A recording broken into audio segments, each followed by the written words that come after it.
Now, good evening, everyone. And we have a friend of the podcast. I'm not going to say old friend like last time. Got me in trouble.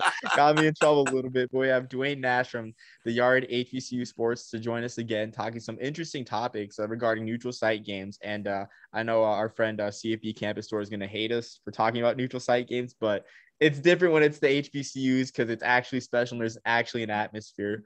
Duane, any opening thoughts before we dive right in?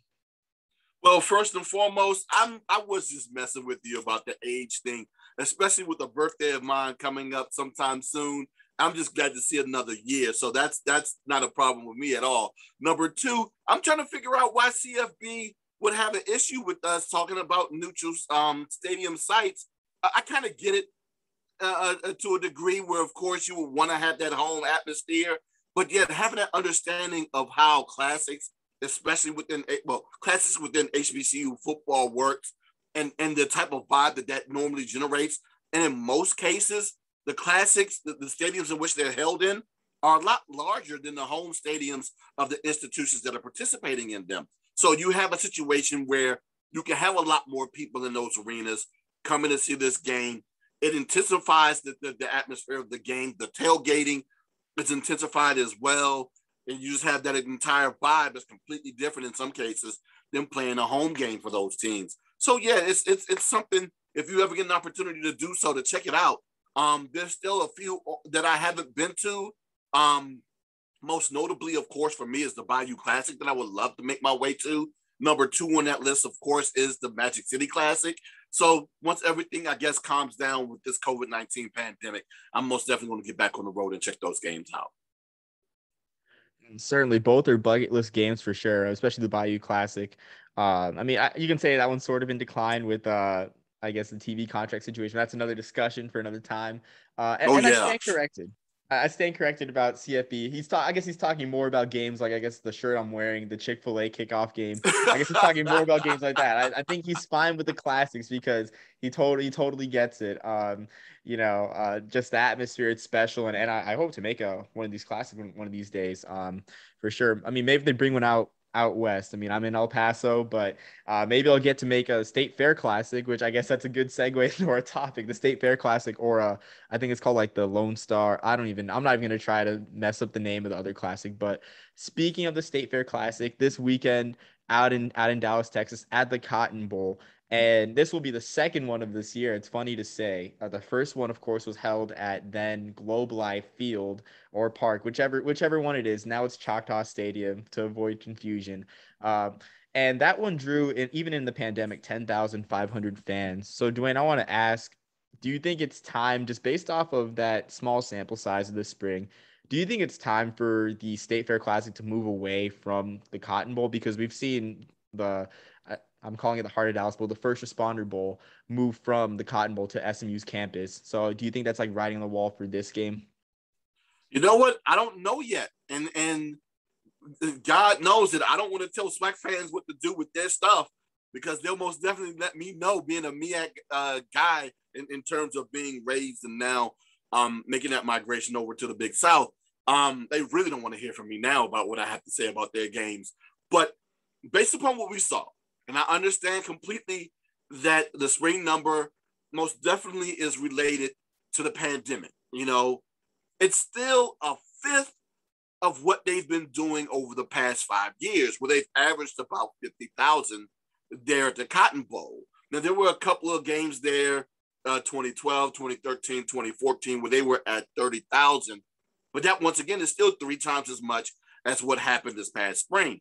And I'm really intrigued to see what happens this weekend and how that attendance goes.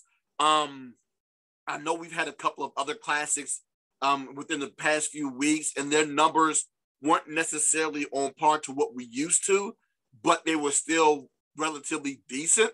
So if this is somewhere within the 30s, I guess I'll be fine with it. Of course, I'm not an organizer. I know how much they want that money to be in place. And God knows, I don't even know whether or not that game comes on TV. I don't think that it does, which is something else I think that might hurt the game if it does not. But of course, I will be reminded of that once we're done with this podcast on whether or not that game will be televised.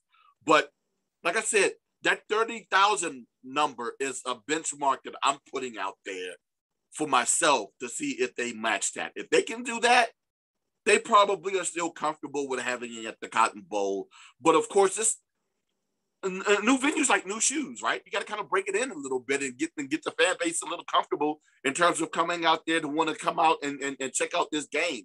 But why not, right? But of course, again, Grambling and Prairie View A&M fans will have a better understanding of why not to move that game there, other than the Cotton Bowl. And one of those reasons could be, and just one of the things that was an issue when Howard attempted to have that one game against Morgan State at FedEx back in, my God, that had to have been 2010, if my memory serves me correctly.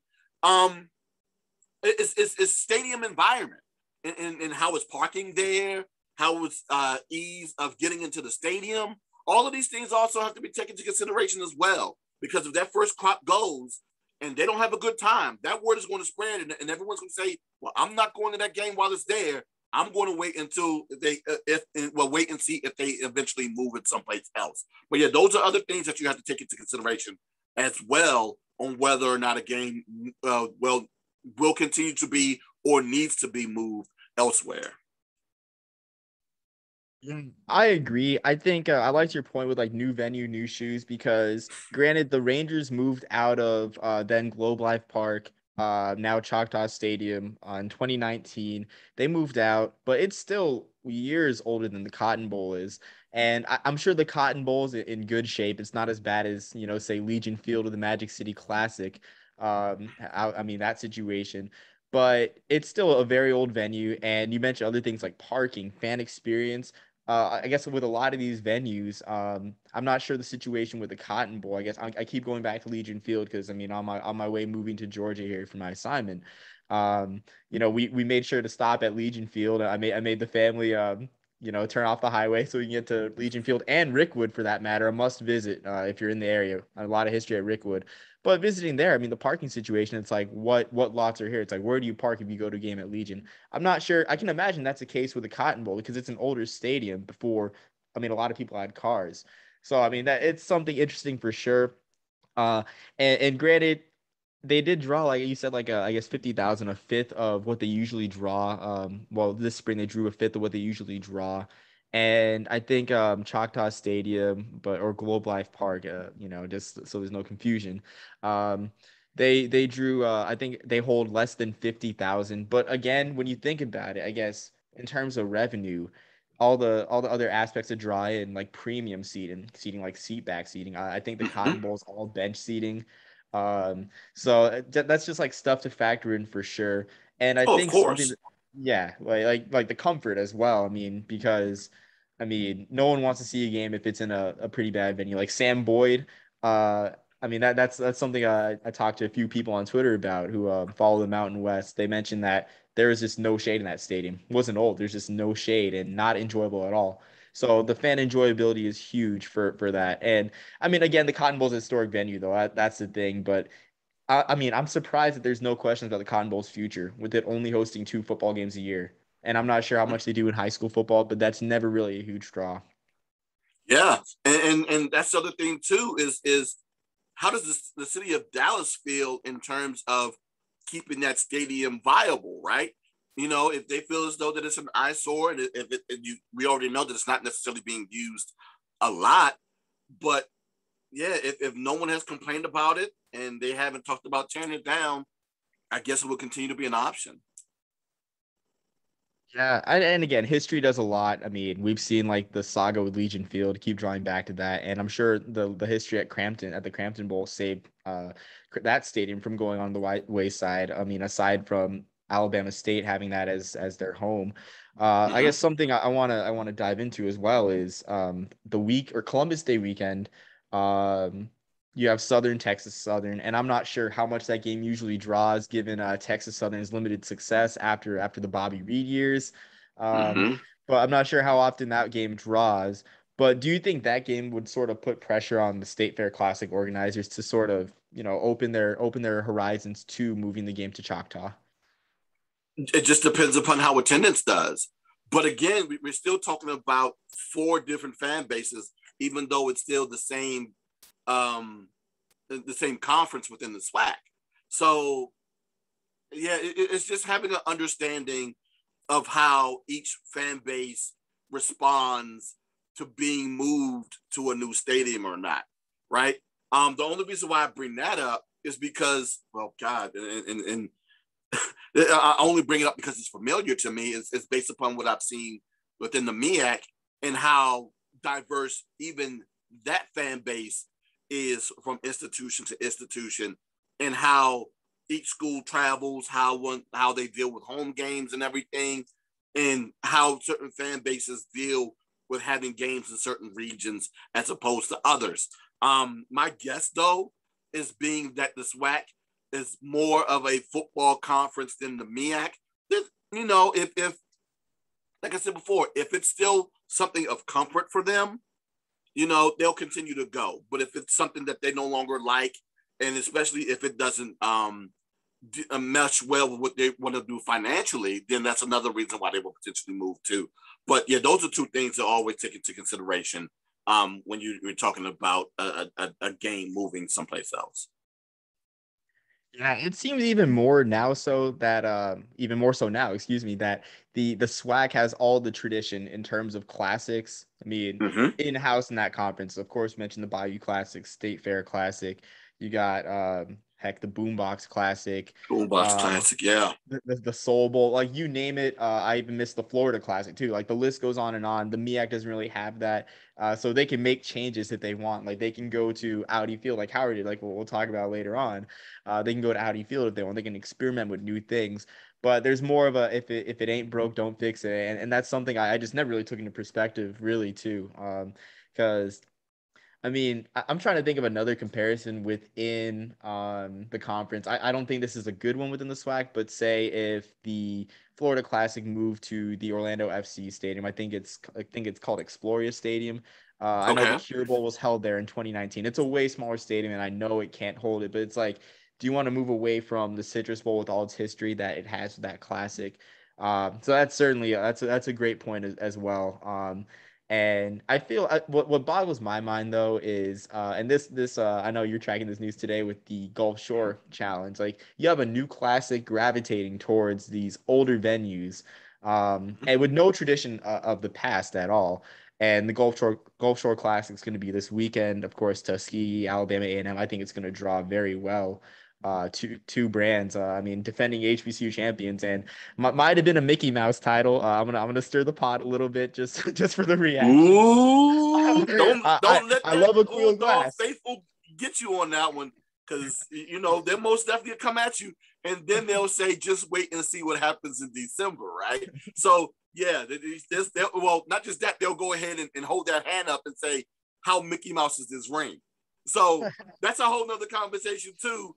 I know the whole talk about asterisk championships. I had my conversations about championships won during the pandemic on all levels, from pro to college as well, and whether or not, how legitimate they may be, and of course whether or not they were anomalies or not, because we have seen teams who normally wouldn't win championships during the past year. So it's going to be very interesting to see. I just can't wait till October 9th. October 9th is going to say a lot when Jackson State and Alabama A&M face off, because as of right now, based upon what I've seen, and it's kind of unfair to do it right now because, of course, the amount of OOC games or the out-of-conference matchups that a lot of these schools have had, and a lot of them have been lopsided. But based upon what I've seen so far in the SWAC, that's the matchup I want to see. Jackson State with their defense and Alabama A&M with that offense, how they're going to look head up against one another. And then, of course, oh my God, the quote heard around the world, you know, you got 5 stars, we got 5 stars. Why don't you get you some more 5 stars coming from Coach Connell Maynard towards Deion Sanders and Jackson State. So I know most definitely that has not been forgotten either. So I cannot wait until that game. But yeah, you talk about that's a great move.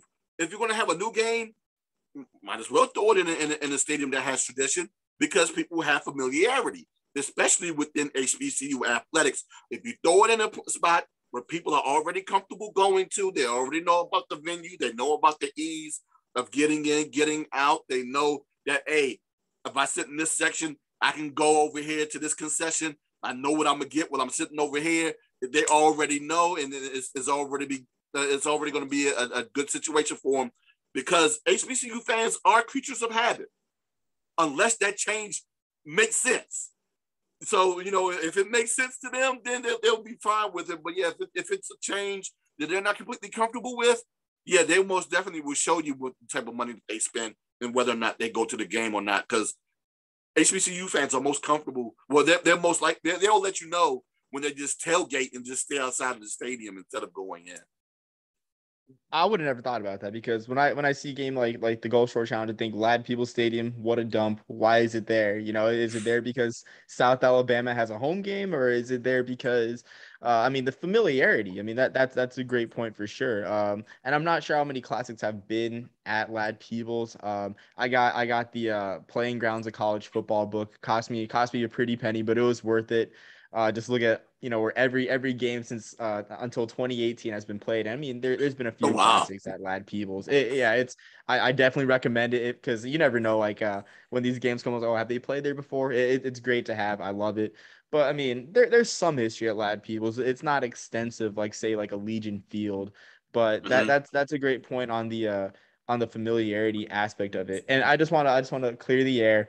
I said the Mickey Mouse thing as a joke, because I had Troy Lenvey, their punter, on our podcast before with my friend Jackson. We love Troy Lenvey. He kicked an absolute bomb Thursday night, 65 yards in the rain. Very impressive. Yes, in the rain is very impressive.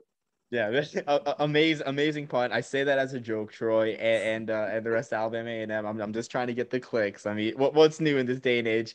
You do it for the clicks. We have kids stealing bathroom doors for clicks and interactions on TikTok. So I know, right? Yeah, I'm just glad I'm no longer in my 20s anymore. I'm a teenager, because got the pressure of having to get attention has to be hell right now. But yeah, so to that point, right, in terms of God, this again, familiarity and comfort. You talk about dumps. One of my favorite dumps locally, of course, is because of how it touched me as a child, and how infrequent I had an opportunity to make it there as a child, and how I was finally able to get there as a grown-up. Of course, to me, locally here is RFK. And when they used to have the Nation's Football Classic there between Howard and either Morehouse or Hampton, it was like walking into a museum for me. I'm walking around and I'm taking everything in, and I'm more of a fan when I first get there. And so I had to go a little bit early just so I can get that out of my system, and then, watch the game. And I'll say this, one year, it really didn't help when former Washington football team offensive tackle Riley McKenzie is on the sideline scouting the game when he was working for the then Oakland Raiders, because his brother was the GM. So I walk into RFK, I see a hog on the sideline. I went into child mode just at that moment, and I was giddy. But once again, RFK is considered to be such a dump, and they're still looking to get rid of it. And, right now they're still in the midst of talking about tearing it down and what to do with that space. That, along with the way that the attendance numbers were at the Nation's Football Classic, and the fact that Audi Field is such a beautiful venue, you almost had no other choice but to move that game to Audi Field, which was a no-brainer. But I was a little intrigued by the numbers that they generated there this past weekend. But again, is it a COVID situation, or is it that people in this area are just completely disinterested with Howard football? I'm still trying to get a gauge on that just right now. Yeah, that an interesting situation for sure. It had all the pomp and circumstance for sure. Definitely. Vice President Kamala Harris doing the coin flip. That surprised me. I didn't see that coming. I was impressed, really, that they were able to get her out for the game. So that you had that. You had also too. I saw a graphic with East West Shrine Bowl. I love what they're doing with the MEAC and SWAC, having players of the week. The scouts were there too for that game. And I think Hampton's got a very underclassmen heavy roster, as does Howard, from what I was seeing from the stats. So I'm not sure who exactly they're scouting, but some players showed out for the future of that game. So really a big game, but I think a better question, or not really better, but I guess another question to ask for the attendance of that game is like, do you think Hampton being in the Big South kind of spoils that? Because I guess there's like a stigma for like once these teams realign with conferences, I mean, if the rivalry doesn't die, it's just like not the same, you know. So I wonder if that's another aspect of it. No, I really don't know, Omar. And that's the thing that has been a question for their recent matchups. Anyway, right? And this is even dating back to, like I said before, the Nation Football Classic days, and how that would be, the very first one they had with Hampton was a Friday night because there was an event going on in the stadium on Saturday that they couldn't move. And there were questions on whether or not, even though it was a holiday weekend, it was still Labor Day weekend, whether or not the Hampton fans will be capable of making it to DC on a Friday night with the horrible traffic that's here on 95 and the surrounding areas, making it in and out of the city. How would that fare? How would the attendance be? And would they be disinterested in coming back in future years? Now, those numbers, they weren't great, and that's part of the reason why they ended up stopping the Nation's Football Classic, saying that, God, I can't remember the exact quote, but basically what they were saying was they had more important stuff to do, and this wasn't important enough, right? If you look back, you can just Google and see the press clippings on why they stopped the game. But yeah, if you read it, it basically said, you know what, this game isn't viable enough for us to do anymore. This is why we're stopping it. And I completely understand. They were expecting better. And at least 20,000, they never reached that mark. And for them to get 14,774 this past weekend, again, is that COVID? Is it not? And I guess that's something we really won't find out until next year. Even I didn't go, because I'm still concerned about what's going on in terms of where I go, where I don't go. And like I said, I had certain benchmarks for certain games. 15,000 was my benchmark. They got pretty close, even though it didn't look that way on TV. You messaged me during the game and you had questions. By the time I got a chance to finally turn it on, because I'd have been listening to the game mostly on the radio, it didn't look like it reached that number. But it's a chance that people, it was a blowout at that point. It just left their seats and decided to walk around and see the sights, which is something that happens during those type of games when they get a little out of hand.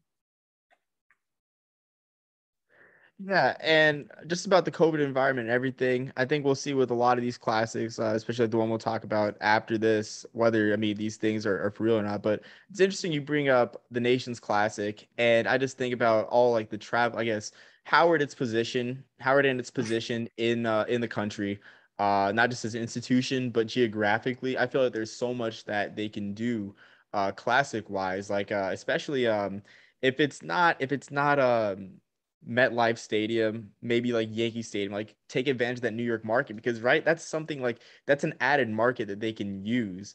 That was Yeah. just something I was thinking about. I mean, when you mentioned earlier with like FedEx Field and even with this game, the Nation's Classic, it's like I feel like they don't only have to be DC's HBCU. They can be the Northeast HBCU because who's going to compete with them? Lincoln? I mean, most definitely not. But No, I mean, and that's I got to apologize to my cousin who's a wideout for Lincoln as well. But no, you're absolutely right. They do have an opportunity to be not just the Mid Atlantic HBCU. Well, I take that back. The HBCU north of Richmond, but because I mean, you still got Norfolk State, Hampton, Virginia Union, Virginia State, and even as good as Bowie State has been, they still don't draw what and not just attendance wise, but attention wise in this region, what I feel as though as they should. But that's just the whole conversation about the atmosphere of college football in the Mid Atlantic as a whole. You get north of Richmond, it gets a little dicey. They had this conversation often about what's local and what's not here in the DC area. And it's weird, right? Annapolis is considered local with Navy, but they really don't talk about I mean, and I guess I kind of get it why they don't talk about Georgetown football, Gallaudet football. They barely touch on Howard unless something's major is happening at the game or they're actually doing well. You know, Virginia Tech is there's questions on whether or not Virginia Tech should be considered local. They're 5 hours away. So is New York City, but New York isn't considered local. So, but they have a huge fan base here in the district because of their alumni base that's here.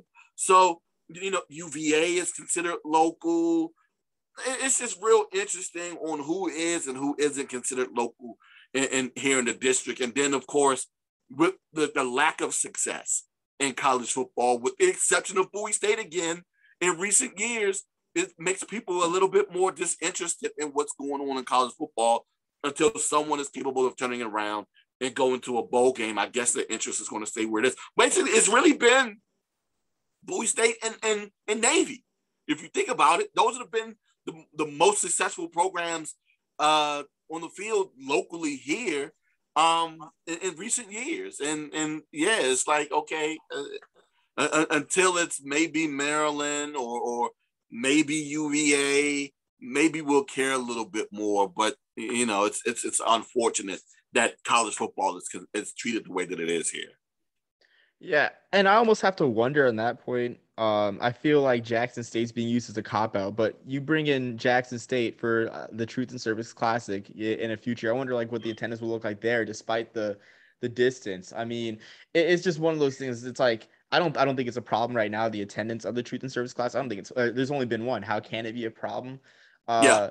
But I almost have to wonder if that's what it takes, because I mean.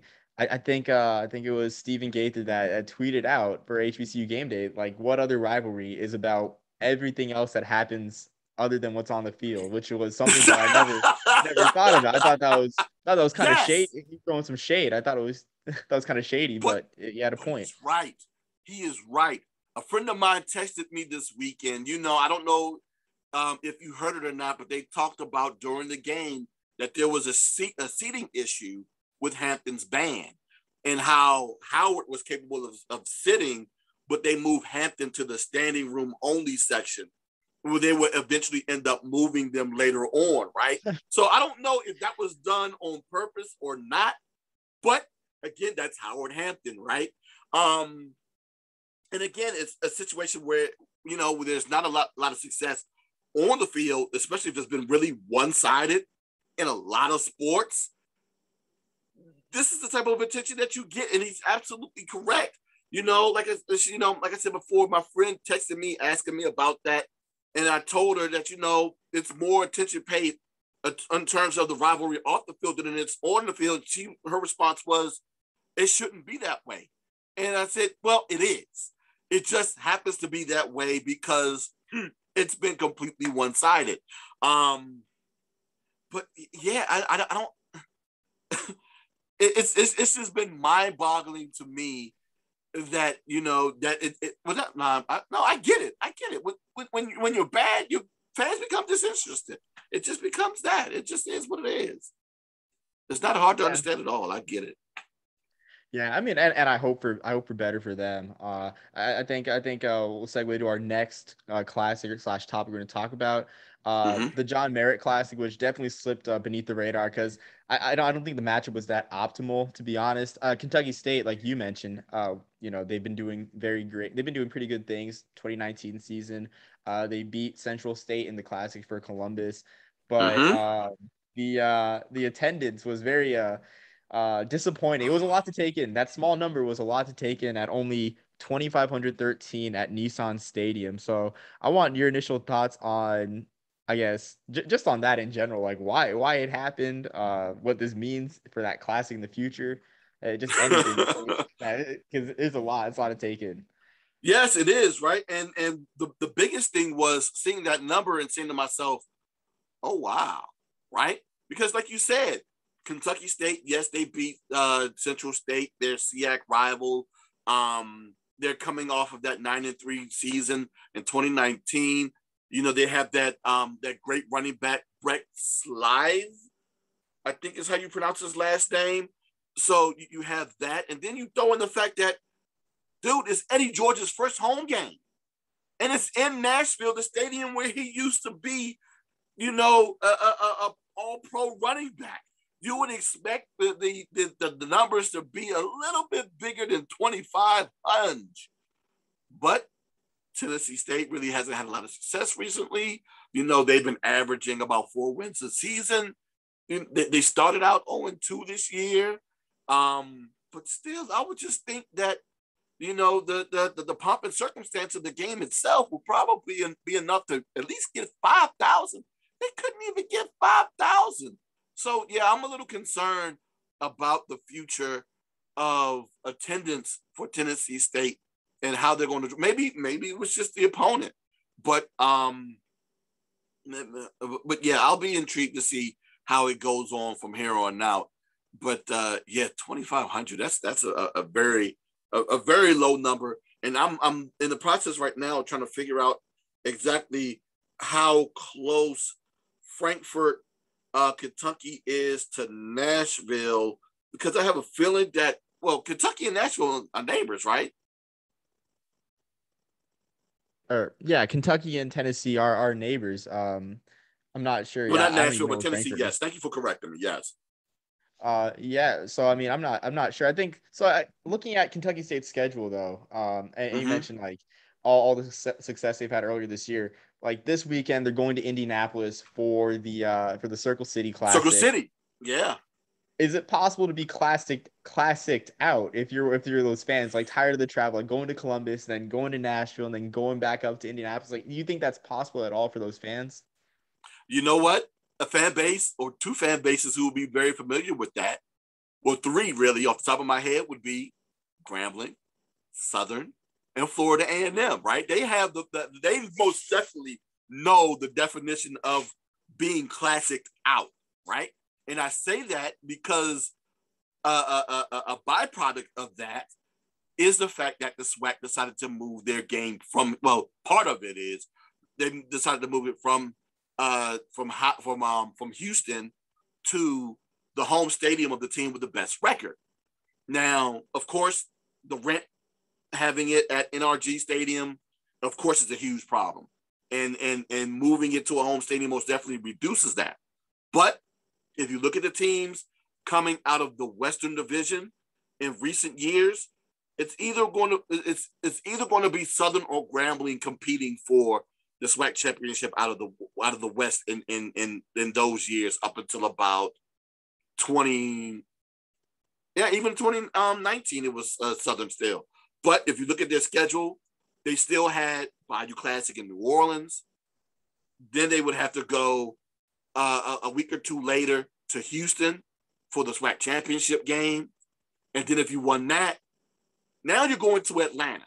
So that's a lot of stress in terms of travel on a fan base to have to do in such a condensed time. It's 3 cities in 4 or 5 weeks.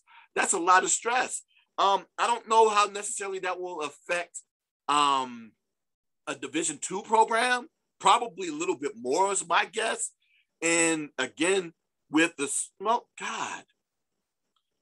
Yeah, Circle City has a little bit more history than the John Merritt. John Merritt only going back to 99. And this is the first time that Kentucky State has ever played in the John Merritt. I don't know. They might have a little bit more interest in going to Circle City than the John Merritt. And, you know, and who are they playing in Circle City this weekend? I believe it's Benedict. Benedict. So, yeah, so they're playing another SEAC school, so it's another conference game. They might be more, amped to go see that game than they were to go see Tennessee State. But I would, like I said before, I just really thought that Eddie George would be enough of a draw to make them want to go. I guess not. And I think it just goes down to, like you said, program success. Tennessee State, I'm not sure how much interest, especially now that they're down to 6 football playing schools, I'm not sure how much interest they'll be able to generate in the near future.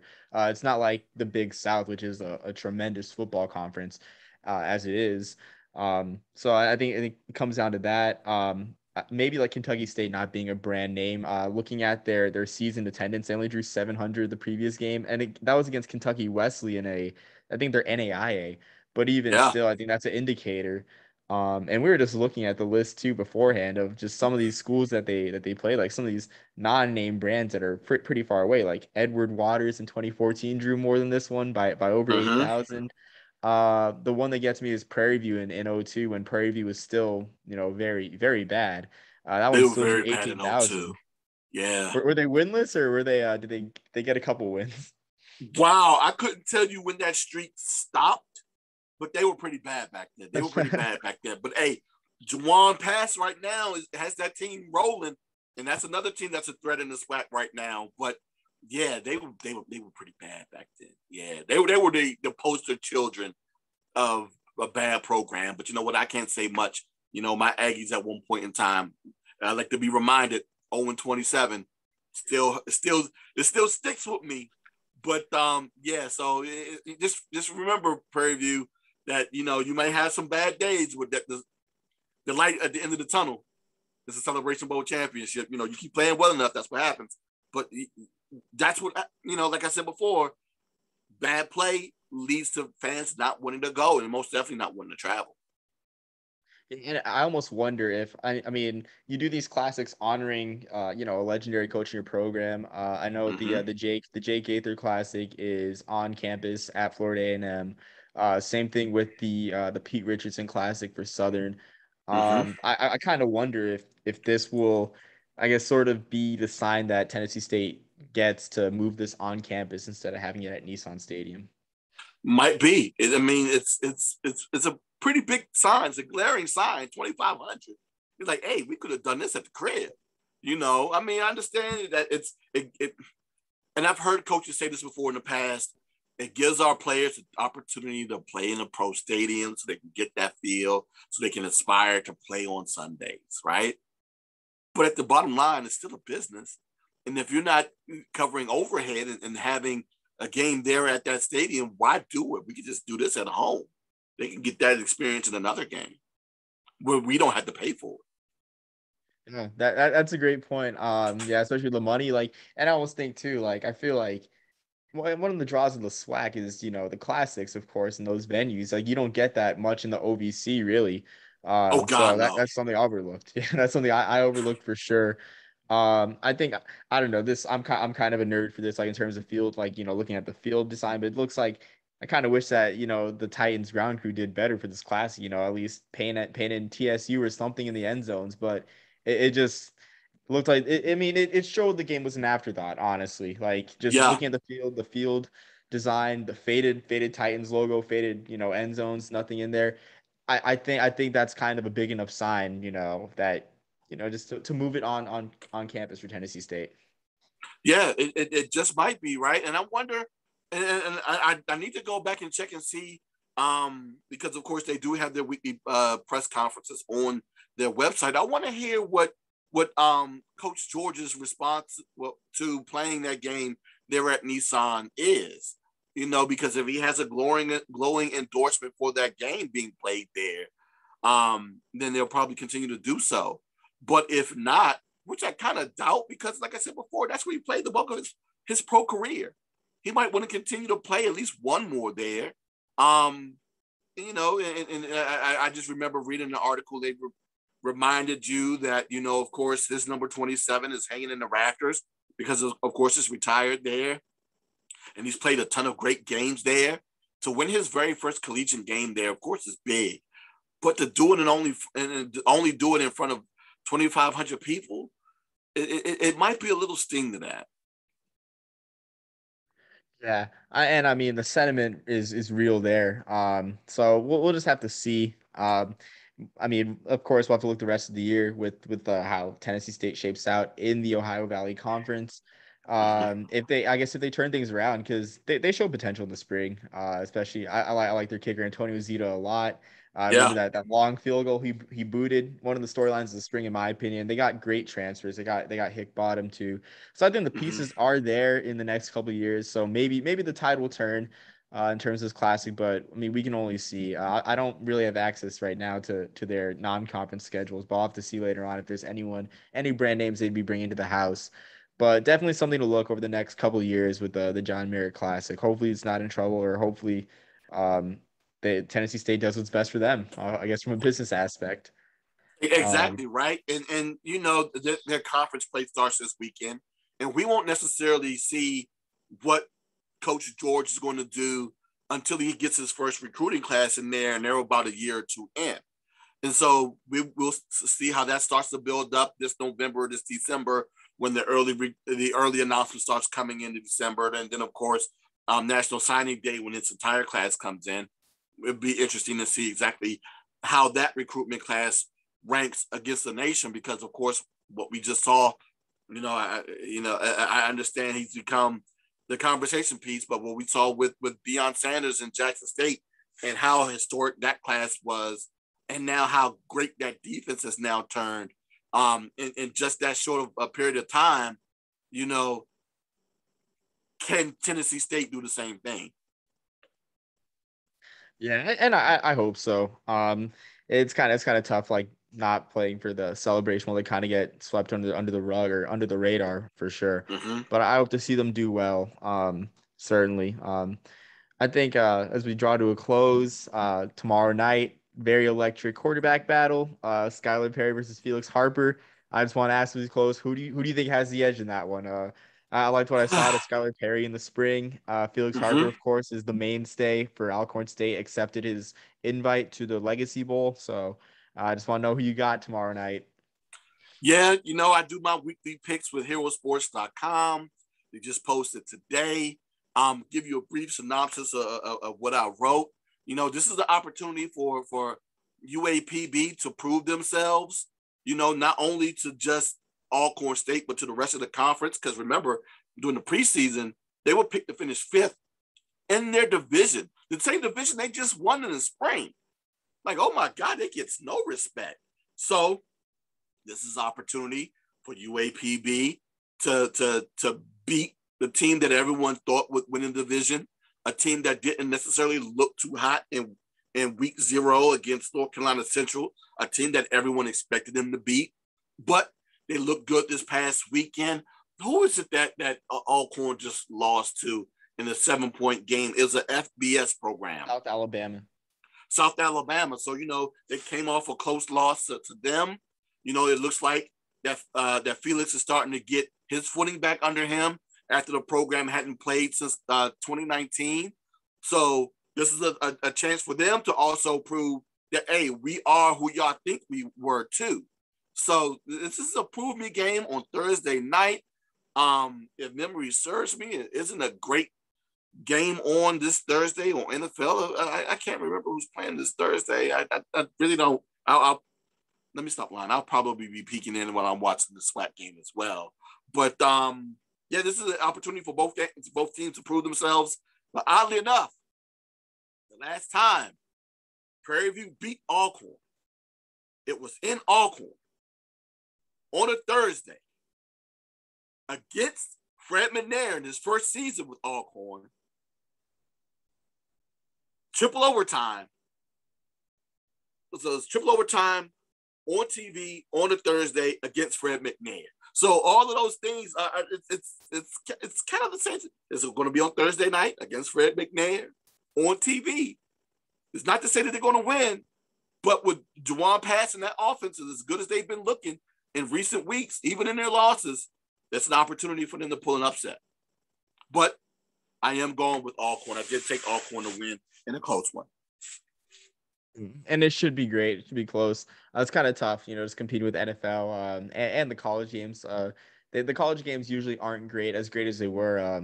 I remember someone in the summer brought up how great the Thursday night games used to be. Used to actually be like marquee games in college, but they're still kind of solid. But it's hard to compete. But definitely I'll have it on one of my screens for sure. Keeping tabs on this one. It's huge. I mean, the SWAC West it's loaded. Like, geez, I mean, Southern, UAPB, Prairie View now, Alcorn. Like it's amazing. Almost the whole division stacked. Even Grambling. And you can't even. I'm gonna say you can't forget about Grambling. I mean, they haven't looked great in recent years, and they also have a prove-it game this weekend as well.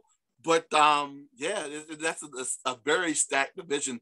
People thought that Alcorn would just come in and just waltz in when they decided to move them over to the West. Not so fast, my friend. It might not be that easy.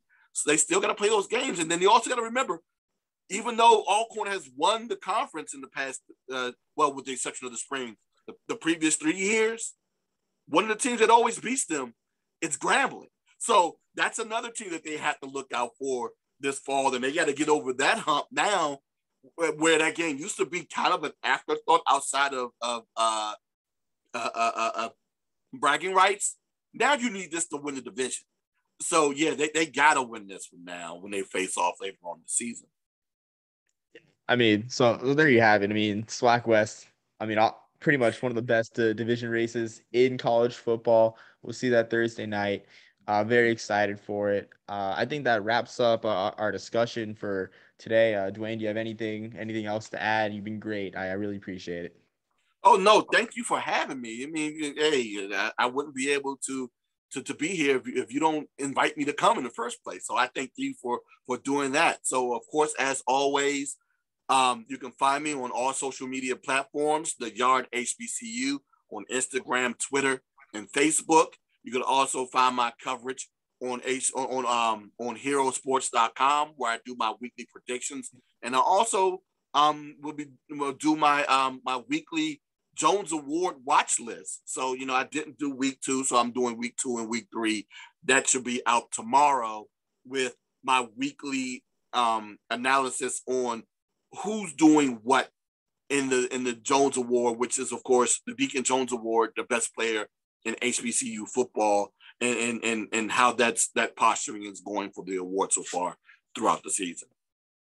Yeah, I'll be excited to look at that for sure. Very, very great award. I mean, I'm excited from the momentum of like the player honors in HBCU football, especially the Legacy Bowl. Hoping, if things fall right, hopefully I'll get to go to that game. I don't know. We'll see. You and me both. Yeah, we'll see. I mean, if not this year, maybe another year. It's definitely a must go to. Once again, thanks, Duane. Really appreciate it. And until next time, peace, love, and salute, everyone.